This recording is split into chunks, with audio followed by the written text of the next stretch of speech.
Il y avait un homme qui s'était enrichi grâce au trafic de la drogue. Ses nombreux crimes concernaient essentiellement ses concurrents qu'il n'hésitait pas à tuer. Mais à chaque fois qu'il comparaissait au tribunal, il était toujours innocenté. Son secret ? Il avait un très bon avocat. Ce dernier était capable de convaincre n'importe quel jury de l'innocence de son client, quel que soit le crime dont il était accusé. Après chaque procès remporté, l'avocat exhortait son client d'abandonner ses crimes et de changer. Ce dernier rétorquait « Je te paie pour me défendre, pas pour me conseiller ». Un jour, il fit tuer un homme qui courtisait sa femme. La punition pour ce crime était la réclusion à perpétuité ou la condamnation à mort. Lorsque l'affaire fut appelée devant la cour, il appela son avocat qui, une fois de plus, convaincut le jury de l'innocence de son client. En effet, bien que l'affaire fût difficile et malgré de nombreux témoignages et de preuves, il gagna le procès et son client rentra chez lui tranquillement. Comme d'habitude, l'avocat conseilla le client « Cher ami, il se peut qu'un jour je ne sois pas là. Pour toi, change ton attitude.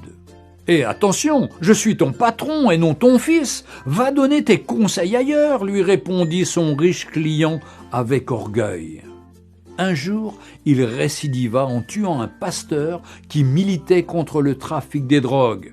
Mais quelque chose s'est passé, bien que l'affaire était difficile et très compliquée. Mais il était tellement sûr de son avocat qu'il appela ses amis, ses parents, sa femme et ses enfants pour assister au procès afin de voir comment il va humilier les juges et le ministère public. Alors qu'il se rendait au tribunal, il appela son avocat. Ce dernier lui rassura qu'il était en route et qu'il arrivait déjà. La salle était pleine à craquer et on attendait l'entrée du juge pour le début du procès.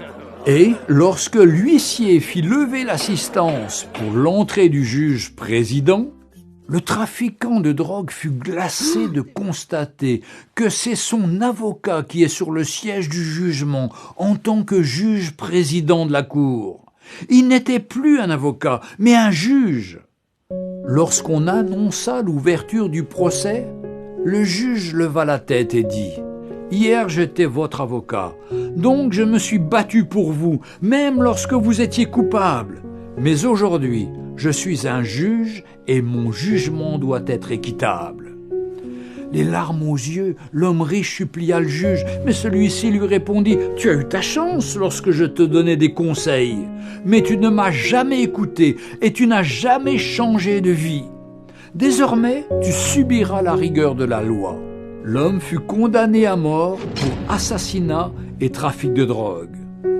Chers amis, toi qui pratiques le péché, le mensonge, l'hypocrisie, la fornication, les meurtres, l'animosité, les querelles, l'occultisme, l'alcoolisme, etc., etc., aujourd'hui, Jésus-Christ est ton avocat auprès du Père. Il te conseille de changer, de te repentir, de te convertir avant qu'il ne soit trop tard et que tu rejettes sa voix. Mais un jour, il reviendra comme un juge et rendra à chacun selon ses œuvres. Il te dira « Hier j'étais ton sauveur, mais maintenant je suis ton juge. » Aujourd'hui, Jésus-Christ est notre avocat et rédempteur, mais le jour viendra où il jugera chacun équitablement. Jésus-Christ revient bientôt.